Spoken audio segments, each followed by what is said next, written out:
Hello dear all, कैसे हैं आप सभी। आई होप आप सभी बढ़िया होंगे। सभी के सभी अपनी तैयारियां जो है कर रहे हैं। तो वैसे ही आपके लिए आज हम लेकर आए हैं बहुत ही इम्पॉर्टेंट टॉपिक, जिसमें कि आपके पास परसेंटेज फ्रैक्शन रेशो के मिक्सचर से कैसे क्वेश्चन को सॉल्व किया जाता है, कैसे कभी भी आपके पास परसेंटेज जो दी गई है उसको फ्रैक्शन में चेंज करके या फ्रैक्शन को परसेंटेज में चेंज कर हम जो है डायरेक्टली कैसे आंसर निकालते हैं, तो वो सभी समझने वाले हैं। उससे पहले आपको ये चीज़ जो भी वैल्यूज़ आपको दिखाई दे रही है ये पता होनी चाहिए। 1 का मतलब 100, आधे का मतलब 50%, 1/3 का मतलब 33.33, 1/4 का मतलब 25। इसी तरीके से आपको फ्रैक्शन से परसेंटेज में कन्वर्ट करना आना चाहिए। पहली बात तो कन्वर्ट कैसे करते हैं, मल्टीप्लाई करते हैं सिर्फ 100 से। कोई भी नंबर हो उसको 100 से मल्टीप्लाई कर देंगे तो वो हमेशा परसेंटेज में चेंज आता है। कोई भी नंबर आपके पास लिखा है, अगर उसको 100 से मल्टीप्लाई कर दिया तो वो हमेशा परसेंटेज में चेंज कर दिया जाता है। तो इसलिए ये वैल्यूज़ तो आपको इतनी याद होनी ही चाहिए, ये तो याद होनी ही चाहिए जी। वैसे ही किसी नंबर को वापस फ्रैक्शन में कैसे लिखा जाता है तो आपको पता होना चाहिए। नंबर होता है 25%, अगर इसको फ्रैक्शन में चेंज करना है तो आपको पता है क्या काम करना है। 25% को कैसे लिखा जाता है, 25/100, क्योंकि परसेंट का मतलब क्या है, बटा 100। तो परसेंटेज हटाना है तो बटा 100 लिखते हैं। वैसे ही परसेंटेज में चेंज करना है तो मल्टीप्लाई 100 करते हैं। तो अगर इसको परसेंटेज से हम हटा रहे हैं तो कितना बन गया, 25 चौके 100। तो ये कितना बन गया जी, 1/4। 1/4 जो है आपके पास बन गया है। तो 1/4 का मतलब क्या होता है, 25%। वैसे ही उल्टा देखिए तो 25% का मतलब क्या होता है, 1/4। तो ये चीज़ें जो है आपको अच्छे तरीके से समझ में आनी चाहिए। तो पहला काम तो आपका ये वैल्यूज़ लर्न करना है। ये वैल्यूज़ यहाँ पर लिखी है कि किस किस तरीके से इसको लिखा जा सकता है। 1/3 33.33% के साथ साथ 33 1/3 भी लिखा जाता है। 16 2/3 लिखा जाता है, 1/6 16.66 भी लिखा जाता है। वैसे ही कई बार 16.67 लिखा होता है इसको, तो एक्चुअल में 16.67 ही है ये, 67, क्योंकि ये नंबर जो है 16.66 ये बढ़ ही रहा है नंबर। तो अगर इसको सिर्फ 2 डिजिट तक क्लोज करना है, आपने सिर्फ 2 डिजिट तक क्लोज करना है, तो आपको पता है कि भाई पॉइंट की अगर 2 डिजिट तक क्लोज करना है तो दूसरा जो डिजिट है उससे अगला नंबर देखा जाता है। कहीं वो 5 से बड़ा तो नहीं है, अगर वो 5 से बड़ा है तो एक नंबर बढ़ा दिया जाता है। पहले 6 था तो 7 लिख दिया जाता है। तो चलिए, वैसे ये तो नॉर्मल बात होगी। अब बढ़ते हैं कॉन्सेप्ट की तरफ। कॉन्सेप्ट क्या है जी हमारे पास।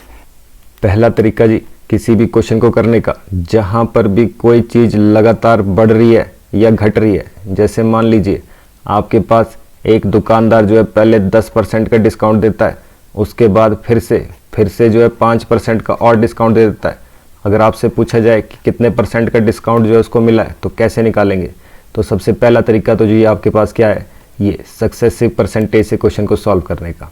तो इसके लिए क्या काम किया जाता है, जब भी दो चीज़ों के बारे में बात की जाएगी तो हम फॉर्मूला लगाएंगे x + y + xy/100, और जब 3 चीज़ों के बारे में बात की जाएगी तो हमारे पास फॉर्मूला ये रहने वाला है जी। तो वैसे ही देख सकते हैं एग्जाम्पल के तौर पर, तो एक सक्सेसिव परसेंटेज का कॉन्सेप्ट भी आपको समझा देते हैं। तो x क्या होता है पहला, y क्या होता है दूसरा। अगर डिस्काउंट दे रहा है, ठीक है जी, डिस्काउंट दे रहा है, पहली बात ये चीज़ समझ ले, प्रॉफिट जो है वो क्या होता है हमेशा प्लस में, लॉस जो है होता है वो किस में, नेगेटिव। और वैसे ही जो डिस्काउंट होता है वो भी किस में होता है, नेगेटिव, ठीक है जी। तो जब भी प्रॉफिट की बात करेगा तो प्लस में रखनी वैल्यूज़, लॉस की बात करेगा माइनस में रखनी वैल्यूज़। तो देखते हैं कि भाई अगर एक दुकानदार ने पहले 10% का डिस्काउंट दिया, फिर बाद में 5% का डिस्काउंट दिया, तो टोटल डिस्काउंट कितना बना। जिसके दिमाग में आ रहा है 15%, वो वहीं रुक जाए, वो काम नहीं होता जिसमें ऐसे डिस्काउंट नहीं दिया जाता है। 15% नहीं बनेगा इसका। तो देख लेते हैं।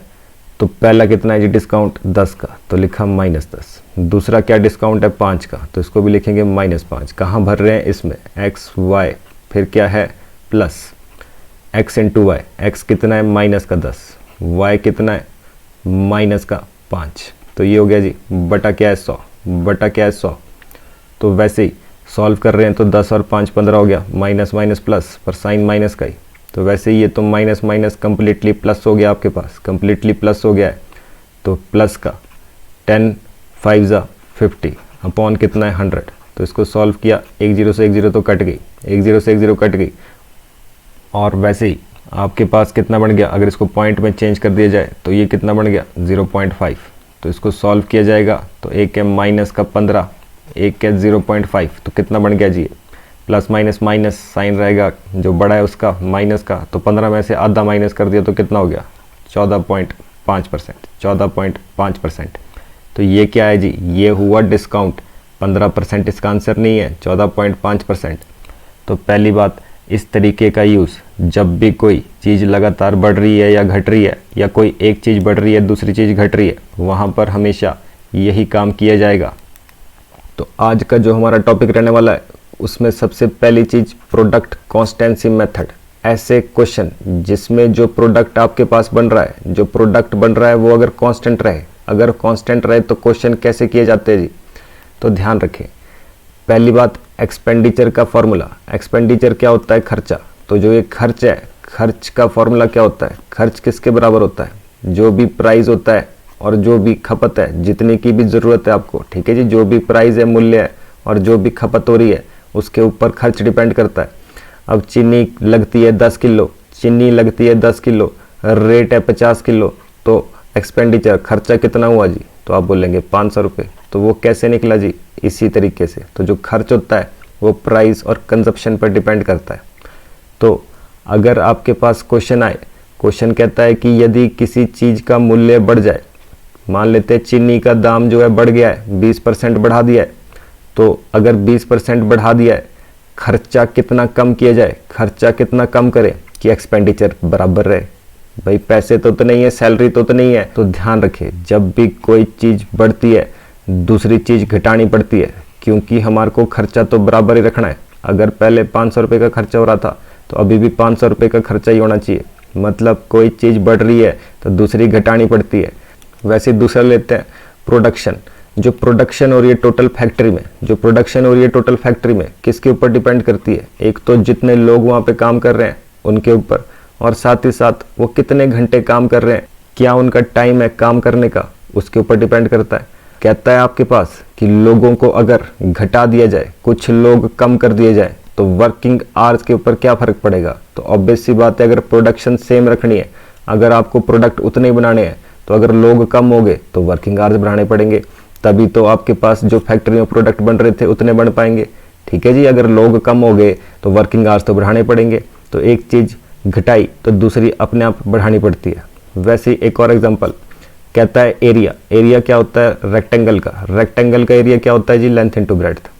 कहता है क्वेश्चन आपके पास है, एक आयत था जी, एक रेक्टेंगल है, पहले इसकी लंबाई चौड़ाई जो भी थी, अब क्या कहता है, अगर इसकी लंबाई को हम बढ़ा दें, लंबाई को हम बढ़ा दें तो जो चौड़ाई है, चौड़ाई को कितना कम करना पड़ जाएगा, चौड़ाई को कितना कम करें कि क्षेत्रफल समान रहे, एरिया जो है वो सेम रहना चाहिए। तो उसी की बात कर रहे हैं प्रोडक्ट कॉन्स्टेंसी मेथड। जब भी प्रोडक्ट सेम होगा तो काम क्या होगा, हमेशा जब भी कोई एक चीज़ बढ़ती है तो दूसरी चीज़ घटानी पड़ती है।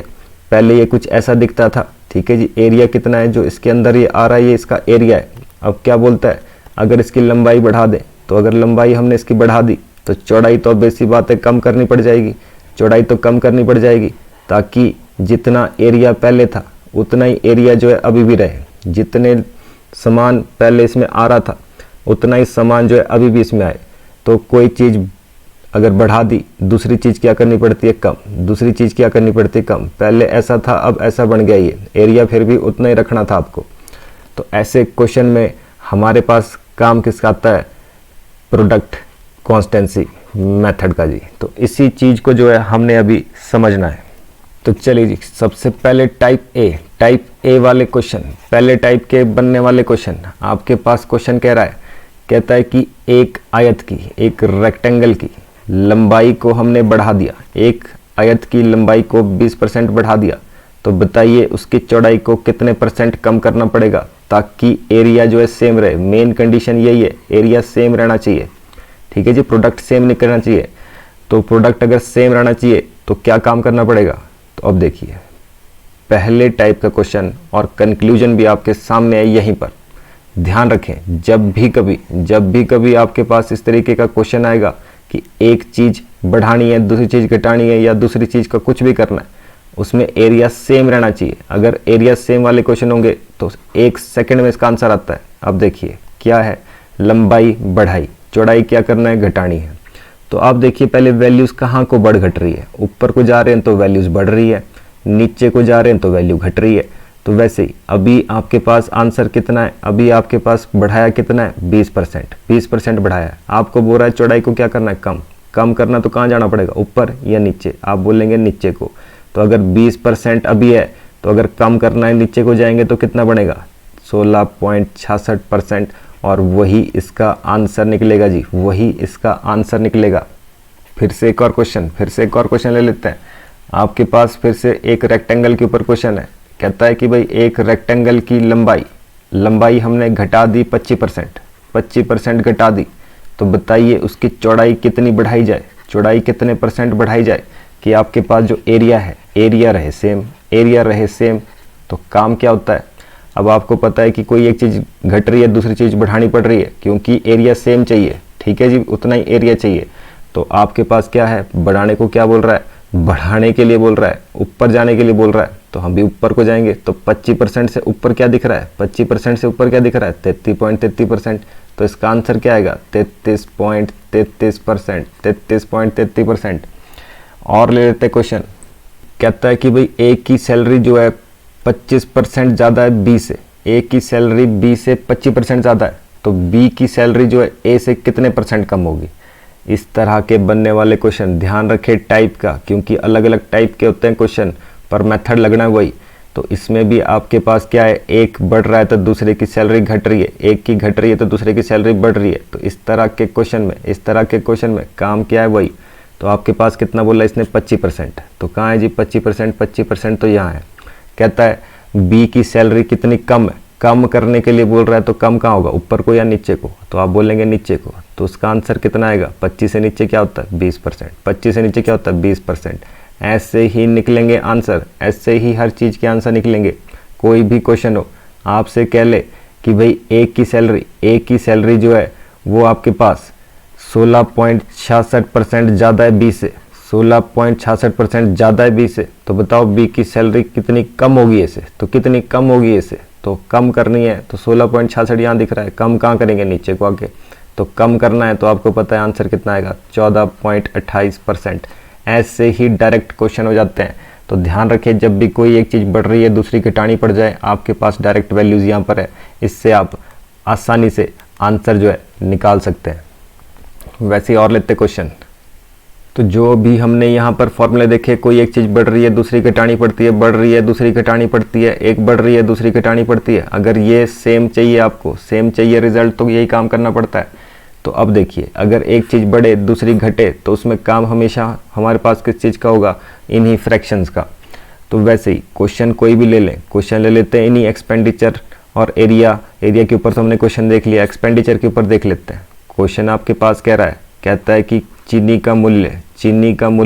का प्राइस जो है 20% बढ़ गया, चीनी का प्राइस 20% बढ़ गया, तो बताओ उसके कंजप्शन में कितने की कमी करनी पड़ जाएगी अगर एक्सपेंडिचर सेम रहे। तो आपको पता है 20% वैल्यू याद होनी चाहिए तभी कर पाएंगे। तो 1/5 क्या होता है 20%, ठीक है जी, बढ़ता कहाँ है ऊपर को, घटता कहाँ है नीचे को। तो वैसे अगर आपके पास कंजप्शन जो है कम करने को बोल रहा है, कम करना है तो कम कहाँ होगी वैल्यू, नीचे आकर। तो नीचे आके क्या बनेगा 1/6, इसके नीचे 1/7, ऐसे करके नीचे आता रहता है। तो 20% से कम क्या होता है, 20% से कम क्या होता है 16.66%। तो आंसर क्या होगा इसका 16.66%। डायरेक्ट आंसर निकलेंगे ऐसे क्वेश्चन के। तो अभी हम क्वेश्चन लेने वाले हैं इसके बाद। तो क्वेश्चन पे देखेंगे किस तरीके से जो है हम डायरेक्ट वैल्यूज़ निकालेंगे। तो सबसे पहले कॉन्सेप्ट जानना जरूरी था, तो एक कॉन्सेप्ट तो ये जान लिया, दूसरा देखते हैं मेथड से कैसे कर सकते हैं। रेशियो वाला मेथड हम इसमें ले रहे हैं, रेशियो वाले मेथड से कैसे इन क्वेश्चंस को सॉल्व किया जाता है।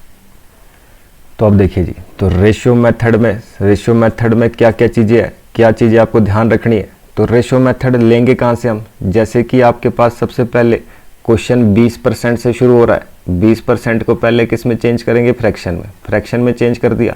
अब जो ये नंबर है यहाँ से हम जो है अपने रेशियो को निकालेंगे।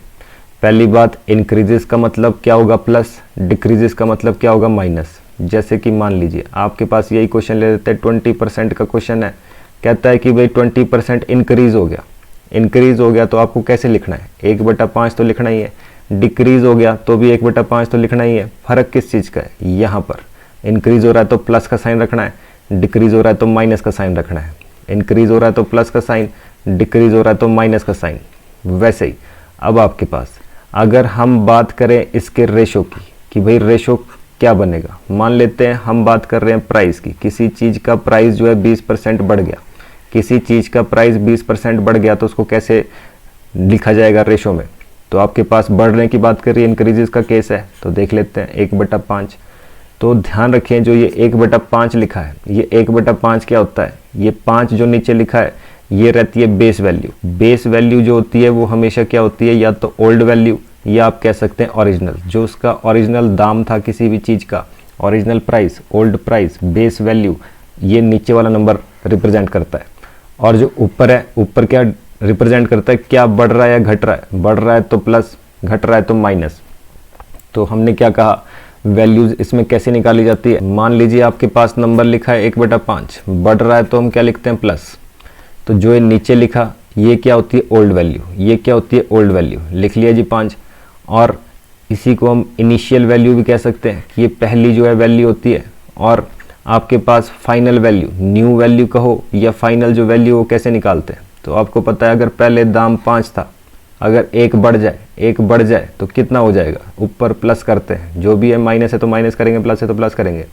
तो ऊपर क्या है, बढ़ रहा है एक, तो बढ़ रहा है तो नया दाम कितना हो जाएगा 6, ऐसे निकाला जाता है जी। ये 5 नीचे लिखा होता है ये होती है इनिशियल वैल्यू, और जो 6 ऊपर आता है ये होती है फाइनल वैल्यू। तो इनिशियल वैल्यू फाइनल वैल्यू आपको निकालनी आनी चाहिए। इनिशियल मतलब पुराना दाम, नया मतलब, फाइनल मतलब नया रेट। तो ये चीज़ें आपको समझ में आनी चाहिए। मान लेते हैं आपके पास क्वेश्चन कह रहा है, क्वेश्चन कहता है कि भाई चीनी के दाम में 20% की बढ़ोतरी होगी, 20% इंक्रीज हो गया जी प्राइस 20% इंक्रीज हो गया, तो बताइए कंजप्शन में कितने परसेंट का डिक्रीज किया जाए, क्योंकि एक चीज़ बढ़ रही है दूसरी चीज़ तो घटानी पड़ेगी ताकि जो आपका एक्सपेंडिचर है वो सेम रहे। तो एक्सपेंडिचर सेम रखने के लिए अगर प्राइस बढ़ रहा है कंजप्शन कितना घटाना पड़ेगा, तो काम वही है 20% उठाना है और यहीं से आपको काम करना है। तो 20% का मतलब कितना होता है 1/5। आपको पता है ये इनिशियल वैल्यू है, पुरानी वैल्यू, तो पुरानी वैल्यू तो कितनी आ गई 5। क्या हो रहा है, बढ़ रहा है तो मतलब प्लस, तो नई वैल्यू कितनी आ जाएगी जी, आपको पता है बढ़ रहा है तो ऊपर प्लस करेंगे इसको, तो 5 और 1 कितना बन गया 6। तो पुरानी वैल्यू कितनी थी 5, नई वैल्यू कितनी आ गई 6। बात किसकी की जा रही है, प्राइस की। तो प्राइस का रेशो आ गया, तो क्या आप बता सकते हैं कंजप्शन का रेशो क्या बढ़ना चाहिए। तो क्योंकि एक चीज़ बढ़ रही है दूसरी चीज़ घटानी पड़ती है, तो ऐसे केस में जो प्राइस और कंजप्शन होते हैं वो एक दूसरे के उल्टे होते हैं। इनका जो रेशो होता है वो हमेशा क्या आता है, उल्टा। तो इसका रेशो कितना बन जाएगा 6:5। अगर प्राइस का रेशो 5:6 तो कंजप्शन का रेशो 6:5। ठीक है जी, ध्यान रखें ये एक दूसरे के उल्टे होते हैं, तो इस चीज़ के ऊपर ध्यान रखें ताकि आपका जो अब आप देख रहे हैं टोटल कितना बढ़ रहा है 6 5 30। एक्सपेंडिचर का फॉर्मूला क्या होता है जी, एक्सपेंडिचर का फॉर्मूला क्या होता है, प्राइस इंटू कंजप्शन। तो प्राइस इंटू कंजप्शन कितना बन रहा है 30, यहाँ भी कितना बन रहा है 30। तो रहा ना एक्सपेंडिचर सेम, तभी तो बोल रहे हैं कि अगर आपके पास प्राइस का रेशो 5-6 है तो आपके पास एक्सपेंडिचर का रेशो 6-5 होना चाहिए, तभी तो ये बराबर रहेगा। तो चलिए बढ़ते हैं अब नेक्स्ट आगे। तो अब जब भी परसेंटेज चेंज की बात की जाएगी, कंजप्शन की बात कर रहा था, कंजप्शन में कितने परसेंट का चेंज आएगा, तो हमारे को कंजप्शन ही देखना है, कितने का अंतर है जिसमें यहाँ पर कितने का अंतर है 1 का। ठीक है जी, तो कितना घटा बढ़ा, तो घटा है जी 1 घट गया। ठीक है जी, ओरिजिनल नीचे लिखते हैं हमेशा, आपको पता है जो ओरिजिनल है नीचे लिखेंगे। तो पहले कितना था 6, अब कितना हो गया 5, तो घटा कितना 1, कितने में से, पहले 6 था 6 में से घटा। तो नीचे जब भी लिखा जाएगा ओल्ड, ठीक है जी, ओल्ड या ओरिजिनल प्राइस नीचे लिखा जाता है, क्योंकि उसी के हिसाब से तो पता करेंगे कि अगला बढ़ा है कि घटेगा। तो जिसके हिसाब से भी पता करना होता है उसको नीचे लिखा जाता है। तो कितना बढ़ा 1/6। तो 1/6 परसेंटेज में चेंज करने के लिए क्या करते हैं 100 से मल्टीप्लाई, परसेंटेज ही तो बतानी है इसकी कि कितना घटा बढ़ा, उसकी परसेंटेज बताओ। परसेंटेज का फॉर्मूला क्या होता है, प्रॉफिट परसेंट का फॉर्मूला, ऊपर प्रॉफिट नीचे सीपी मल्टीप्लाई 100। इसी को दूसरे तरीके से समझ लो, ये ऊपर क्या होता है, ये रिजल्ट है, जितना भी घटा बढ़ा ये ऊपर है, और वैसे नीचे क्या है ओरिजिनल वैल्यू। ओरिजिनल जो है वो नीचे लिखना होता है, और वैसे ही ऊपर जो घटा बढ़ा है ओरिजिनल नीचे लिखा है, ऊपर क्या है जितना भी घटा बढ़ा है। तो आप देख रहे हैं ओरिजिनल 6 था, घटा कितना था 1, परसेंटेज में चेंज करना है तो 100 से मल्टीप्लाई, तो 100 से मल्टीप्लाई मतलब 1/6, तो 1/6 परसेंटेज में कितना लिखा जाता है, क्योंकि 100 से चेंज करने पर परसेंटेज ही बन रही है। तो आपको पता है 1/6 का मतलब 16.66%, तो 16.66% आंसर जी। तो इस चीज़ का ध्यान रखें, क्या इनिशियल वैल्यू होती है 1/5 आपके पास लिखा है, अगर घट रहा है तो माइनस, ये नीचे वाली इनिशियल वैल्यू ये ओल्ड रेशो, और जो भी ऊपर प्लस माइनस करने को बोल रहा है उसको प्लस माइनस करके जो नई वैल्यू आ रही है वो क्या होगी, वो न्यू वैल्यू निकलेगी जी आपके पास। अगर आपके पास यही प्राइस, कंजप्शन, एरिया, इस चीज़ के बारे में बात करें जिसमें कि आपके पास हमेशा प्रोडक्ट सेम होना चाहिए, तो अगर प्रोडक्ट सेम होना चाहिए तो एक चीज़ का रेशो अगर 5-4 है तो दूसरे का रेशो हमेशा इसका उल्टा होगा जी, हमेशा इसका उल्टा होगा। ये कॉन्सेप्ट ध्यान में रखेंगे तभी आप क्वेश्चन को कर पाएंगे। वैसे ही और लेते हैं एक और एग्जांपल, चलिए एक और क्वेश्चन ले लेते हैं। कहता है कि भाई किसी चीज़ का मूल्य, किसी का दाम जो है 25% बढ़ गया तो उसके कंजप्शन में, उसके खपत में कितने की कमी करनी पड़ जाए कि एक्सपेंडिचर जो है बिल्कुल सेम रहना चाहिए, जितना पहले खर्चा था उतना ही खर्चा होना चाहिए अभी भी। तो काम आपको पता है, प्राइस देखा 25%, तो 25% हमने चेंज कर दिया 25/100 करके कर लो, चाहे कितना बन गया 1/4, 25%, परसेंट का मतलब 100, तो 1/4 और क्या हो रहा है, बढ़ रहा है, बढ़ रहा है। तो आपको पता है कि भाई साइन कौन सा लगना है, प्लस का, तो ये हो गया जी प्लस का साइन। तो ओल्ड वैल्यू और नई वैल्यू कैसे निकालते हैं हमने जान लिया है। तो ओल्ड वैल्यू कितनी है जी 4, न्यू वैल्यू कितनी होगी, ऊपर प्लस करने को बोल रहा है तो 4 और 1 कितना हो गया 5, तो प्राइस का रेशो आ गया। तो कंजप्शन का रेशो क्या होगा, कंजप्शन का रेशो 5/4 होगा। तो वैसे ही आपसे पूछ रहा है परसेंटेज किसकी, कंजप्शन की, कितनी चेंज हुई है। तो देख रहे हैं कितनी चेंज हो रही है, कितने का फर्क हो रहा है, 1 कम हो रही है। तो 1 तो आ गया जी, ठीक है जी। जो भी रिजल्ट होता है ऊपर लिखते हैं, नीचे क्या लिखना है, जो ओरिजिनल है ओल्ड कितना है जी 5 है, मल्टीप्लाई क्या करना है 100। यही तो परसेंटेज निकालने के लिए किया जाता है। अगर आपको दोनों चीज़ें पता है, पहले की बात की पता है, तो कितना फर्क आया वो ऊपर, और नीचे क्या लिखना है ओरिजिनल, मल्टीप्लाई करना है 100। तो कितना हो गया जी 20%, कितना हो गया 20%। इसी चीज़ को डायरेक्ट भी कर सकते थे, पर कभी रेशो मैच ना करे तब के लिए आपको ये मेथड जो है आपको सीख के रखना है, क्योंकि आगे हम क्वेश्चन लेंगे तो उसमें कई 30%, कोई 35%, कोई 53% बोलेगा।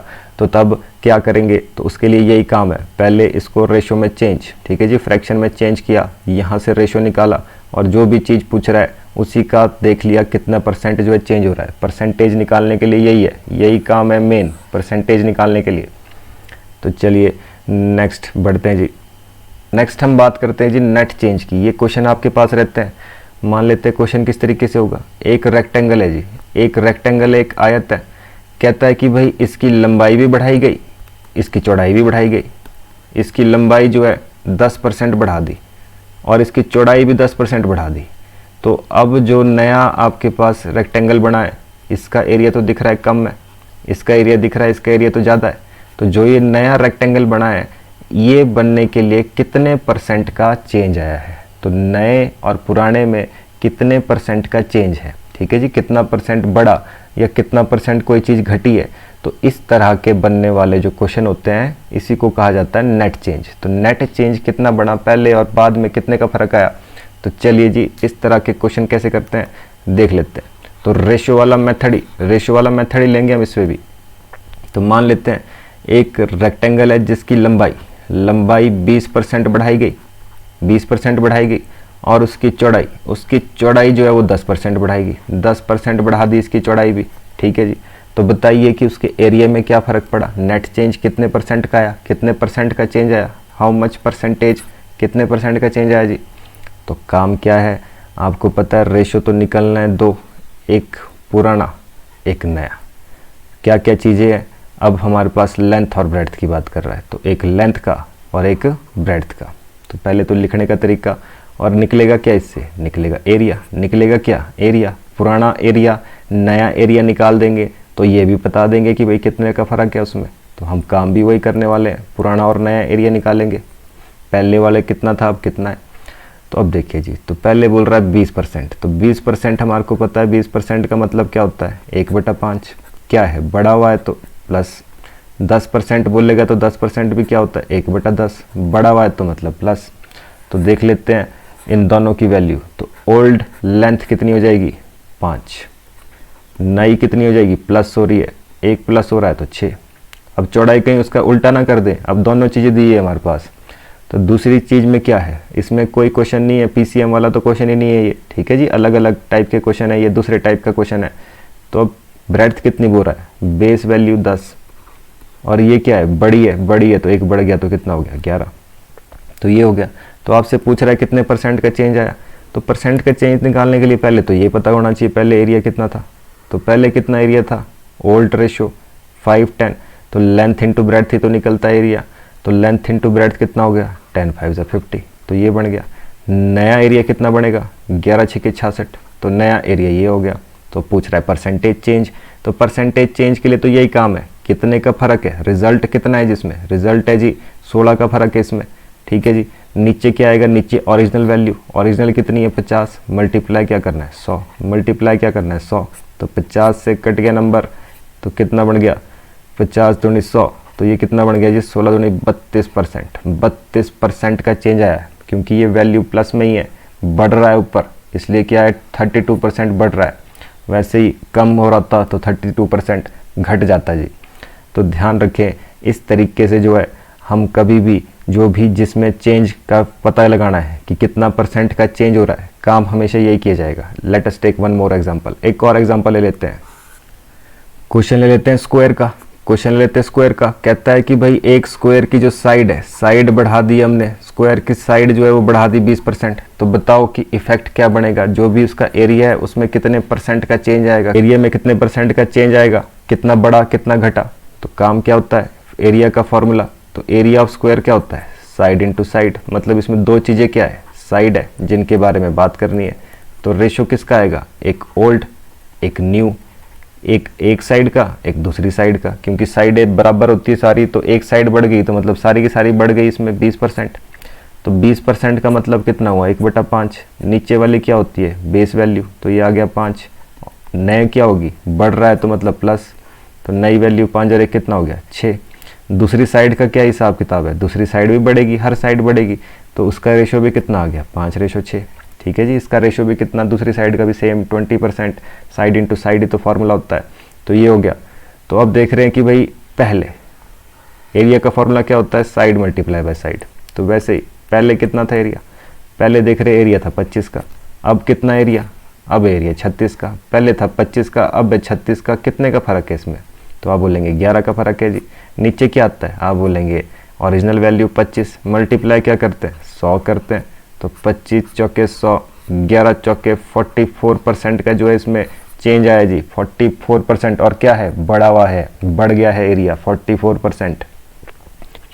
क्वेश्चन ले लेते हैं एक सर्कल का, कहता है कि भाई रेडियस जो है रेडियस बढ़ा दिया 10%, रेडियस को 10% बढ़ा दिया, तो बताइए कि एरिया में कितने परसेंट का फर्क आएगा, एरिया में कितने परसेंट का फर्क आएगा। तो काम वही है, फॉर्मूला क्या होता है इसका, area of circle pi r square, area of circle तो पाई आर स्क्वायर होता है। ध्यान रखिए पाई तो एक कांस्टेंट वैल्यू है, ये तो पहले भी रहनी बाद में भी रहनी, तो इसका तो कोई काम नहीं है, मेन चीज के ऊपर अटैक किया जाता है। तो कितना है रेडियस, तो रेडियस फॉर्मूला क्या बना r square, r square formula, r square को हम बोल सकते हैं आर इंटू आर, तो मतलब इसमें दो आर की बात की जाएगी, एक ओल्ड एक न्यू, एक आर दूसरा आर, ठीक है। पहले साइड साइड थी, वहाँ भी साइड का स्क्वायर फार्मूला होता है, तो साइड इंटू साइड लिखा था, वैसे ही आर स्क्वायर है तो आर इंटू आर लिखेंगे। तो 10% बढ़ गया, तो 10% का मतलब तो 1/10 होता है, बढ़ रहा है तो प्लस, तो ओल्ड वैल्यू कितनी आ गई 10, न्यू वैल्यू कितनी आ गई बढ़ रहा है तो 11। दूसरी साइड भी वही है सेम, रेडियस तो एक ही है, बढ़ गया तो कितना बढ़ गया इतना। तो आर स्क्वायर भी करना था, आर इंटू आर भी सेम ही तो बात है। तो एरिया क्या बनता है पाई आर स्क्वायर, पाई तो हमने निगलेक्ट कर दिया, तो कांस्टेंट है वो तो रहना ही है, पाई में तो कोई फर्क नहीं आने वाला, फर्क तो सिर्फ इसके रेडियस में आया है। तो कितना बना जी एरिया, कितना फर्क आया, पहले कितना था 100, अब कितना है 11 इंटू 11 121, तो कितने का फर्क बन गया जी। तो जो इफेक्ट पड़ गया इसके ऊपर वो तो 21 का है, कितने में से कितने ऊपर, ओरिजिनल क्या है 100, मल्टीप्लाई क्या करते हैं 100। वैसे भी जब 100 के ऊपर कोई चीज़ कैलकुलेट करते हैं तो उतना ही आता है आंसर, तो 100 के ऊपर 21 कैलकुलेट करेंगे, 100 का 21% तो 21 बनता है जी। तो तो आंसर कितना हुआ 21% इंक्रीज कर गया है, बढ़ गया है। क्वेश्चन ले लेते हैं आपके पास ट्राइंगल क्यूब क्यूबॉइड का, कोई भी क्वेश्चन हो क्यूबॉइड का ले लेते हैं जिसमें 3 साइड है, 2 वाली तो देख लिया हमने। ट्राइंगल में भी क्या बनेगा एरिया, पहले तो एरिया देख लेते हैं। रेक्टेंगल का क्या बना, लेंथ इंटू ब्रेड्थ, 2 चीज़ें इनके बारे में बात की जाएगी। स्क्वायर के लिए क्या बना, साइड इंटू साइड, इनकी बात की जाएगी। सर्कल के लिए क्या बना, पाई आर स्क्वायर मतलब आर इंटू आर, तो पाई का तो कोई काम नहीं है, आर आर देखा जाएगा। ट्राइंगल के लिए formula half into base into height, तो हाफ तो फिर वही कांस्टेंट वैल्यू है, देखा सिर्फ बेस हाइट को जाएगा। क्यूब के लिए फॉर्मूला ए क्यूब मतलब ए इंटू ए, ठीक है जी। वॉल्यूम की बात की जाएगी तो वॉल्यूम क्या होता है इसका, ए क्यूब। क्यूबॉइड का वॉल्यूम क्या होता है, length into breadth into height, ठीक है जी। तो क्यूबॉइड का ले लेते हैं एक क्वेश्चन, कहता है इसकी लंबाई बढ़ाई 10%, इसकी चौड़ाई घटा दीजिए 20%, और इसकी जो ऊंचाई थी ऊंचाई भी बढ़ा दी फिर से 20%, तो 20% ऊंचाई बढ़ा दी। तो बताइए कि नेट चेंज जो है, नेट इफेक्ट कितने का पड़ेगा जिसमें। तो आपको पता है काम क्या है, पहली बात तो फार्मूला, अब 3 चीज़ें लेंथ ब्रेड्थ हाइट, तो रेशो तो निकलने 2 ही, एक ओल्ड एक न्यू।